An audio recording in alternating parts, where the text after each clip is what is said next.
ನಾಪೊಕ್ಲು ಸರ್ಕಾರಿ ಶಾಲೆಗೆ ಸೇರಿದ ಜಾಗದಲ್ಲಿ ಶಾದಿ ಮಹಲ್ ನಿರ್ಮಾಣಕ್ಕೆ ನಡೆಯುತ್ತಿದ್ದ ಕಾಮಗಾರಿಗೆ ಜಿಲ್ಲಾಡಳಿತ ತಡೆ ಮಾಡಿದ್ದು, ಮುಂದಿನ ದಿನಗಳಲ್ಲಿ ಕಾಮಗಾರಿ ಮುಂದುವರೆಸಿದರೆ ತೀವ್ರ ಹೋರಾಟ ಹಮ್ಮಿಕೊಳ್ಳಲಾಗುವುದು ಎಂದು ಜಿಲ್ಲಾ ಬಿಜೆಪಿ ಅಧ್ಯಕ್ಷ ರವಿ ಕಾಳಪ್ಪ ಎಚ್ಚರಿಕೆ ನೀಡಿದ್ದಾರೆ. ಹಿರಿಯರು ದಾನವಾಗಿ ನೀಡಿದ ಜಾಗದಲ್ಲಿ ಈಗಾಗಲೇ ಅಂಬೇಡ್ಕರ್ ವಸತಿ ಶಾಲೆ ನಿರ್ಮಾಣವಾಗಿದೆ.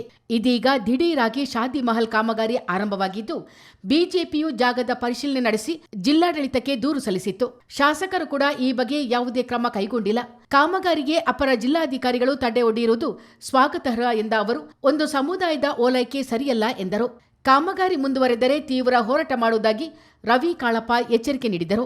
ಬಿವಿ ರಾಮ್ಜಿ ಯೋಜನೆ ವಿರೋಧಿಸಲು ವಿಶೇಷ ಗ್ರಾಮ ಸಭೆ ಕರೆಯುವಂತೆ ಕಾಂಗ್ರೆಸ್ ಕರೆ ನೀಡಿದ್ದರೂ ಕೊಡಗಿನ ಬಹುತೇಕ ಪಂಚಾಯಿತಿಗಳು ಯೋಜನೆಯನ್ನು ಸ್ವಾಗತಿಸಿವೆ.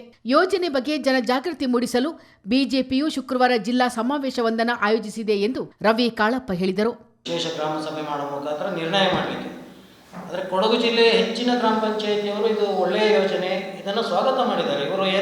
ಇವರು ಜನರಲ್ಲಿ ಅಪಪ್ರಚಾರ ಮಾಡೋ ಮುಖಾಂತರ ಗ್ರಾಮ ಪಂಚಾಯಿತಿಯ ಹಕ್ಕನ್ನು ಕಸಿಕೊಳ್ತಾರೆ, ಅವರಿಗೆ ಯಾವುದೇ ಪವರ್ಸ್ ಇಲ್ಲ ಅಂತ ಹೇಳುವ ರೀತಿಯಲ್ಲಿ ಮಾಡ್ತಾಯಿದ್ರು. ಆದರೆ ತಮಗೆ ಗೊತ್ತಿರುವುದು, ಮೊನ್ನೆ ನಡೆದಂಥ ಗ್ರಾಮ ಸಭೆ ಅದರಲ್ಲಿ ಅವರು ಉದ್ದೇಶ ಇದ್ದಿದೆ ಅದನ್ನು, ಯಾಕೆಂದರೆ ಇದನ್ನು ವಿರೋಧ ಮಾಡಿಸ್ಬೇಕು, ಆ ರೀತಿ ನಿರ್ಣಯ ಮಾಡಿಸ್ಬೇಕು ಅಂತೇಳಿ. ಆದರೆ ಜಿಲ್ಲೆಯ ಹೆಚ್ಚಿನ ಗ್ರಾಮ ಪಂಚಾಯಿತಿಗಳಲ್ಲಿ ಇದರ ಪರವಾಗಿ ನಿರ್ಣಯ ಆಗಿದೆ. ಹೆಚ್ಚಿನವರು ಇದನ್ನು ಸ್ವಾಗತ ಮಾಡಿದ್ದಾರೆ. ಇದು ನಿಜವಾಗಿಯೂ ಜನರಿಗೆ ಪ್ರಯೋಜನಕಾರಿಯಾಗಿರುವಂಥದ್ದು. ಅವರ ಉದ್ದೇಶ ಏನು ಅಂತ ಹೇಳಿದರೆ, ಜನರಲ್ಲಿ ತಪ್ಪು ಸಂದೇಶವನ್ನು ಕೊಡುವಂಥದ್ದು. ಏನು ಪಂಚಾಯಿತಿಯ ಸಂಪೂರ್ಣ, ಈಗ ತಾವೇ ಕೇಳೋದಕ್ಕೆ ಸಂಪೂರ್ಣ ಅಧಿಕಾರನ ಕಸ್ಕೊಳ್ತಾರೆ, ಎಲ್ಲವೂ ಕೇಂದ್ರ ಸರ್ಕಾರ ಮಾಡ್ತದೆ, ನಮಗೆ ಇದು ಸುಮ್ಮನೆ ಸುಳ್ಳು ಆರೋಪಗಳನ್ನ ಮಾಡುವಂಥದ್ದು. ಈಗ ಜನರಿಗೆ ಗೊತ್ತಾಗಿದೆ. ಇದೇ ರೀತಿಯಲ್ಲಿ ಈಗಾಗಲೇ ಇವರು ಹೇಳಿದಾಗೆ ಈಗ ನಾವು ಸಹ ಅದನ್ನು ಕೆಳಮಟ್ಟದವರಿಗೆ ತಲುಪಿಸೋ ದೃಷ್ಟಿಯಿಂದ ನಾಳೆ ನಾವು ಜಿಲ್ಲಾ ಮಟ್ಟದಲ್ಲಿ ಒಂದು ಸಮಾವೇಶವನ್ನು ಮಾಡ್ತಾ ಇದ್ದೇವೆ. ಕೆಳಮಟ್ಟದವರು ಸಹ ಅವರಿಗೆ ಇದರ ವಾಸ್ತವಾಂಶ ಗೊತ್ತಾಗಬೇಕು.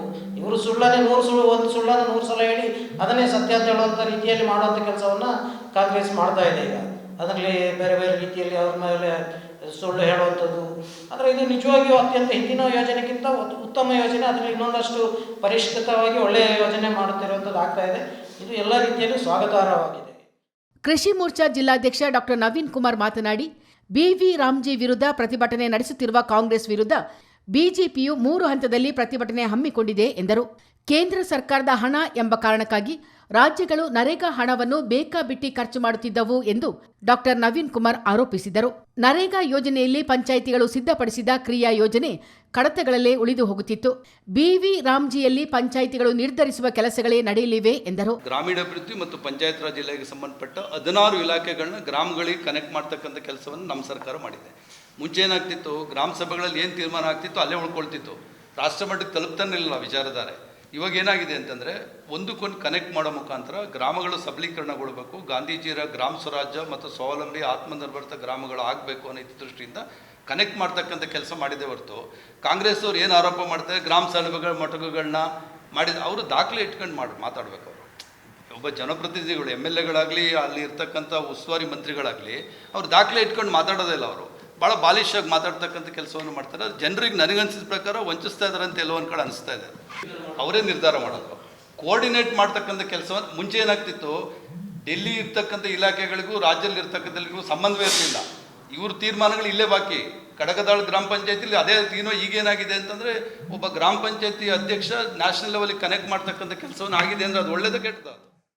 ಗೋಷ್ಠಿಯಲ್ಲಿ ಸಂಸದ ಯದುವೀರ ಕೃಷ್ಣದತ್ತ ಚಾಮರಾಜ ಒಡೆಯರ್, ಬಿಜೆಪಿ ಮುಖಂಡರಾದ ಬಿಕೆ ಅರುಣ್ ಕುಮಾರ್, ಮಹೇಶ್ ಚೈನಿ ಹಾಗೂ ಉಮೇಶ್ ಸುಬ್ರಹ್ಮಣಿ ಉಪಸ್ಥಿತರಿದ್ದರು. ಚಿತ್ತಾರ ನ್ಯೂಸ್, ಮಡಿಕೇರಿ.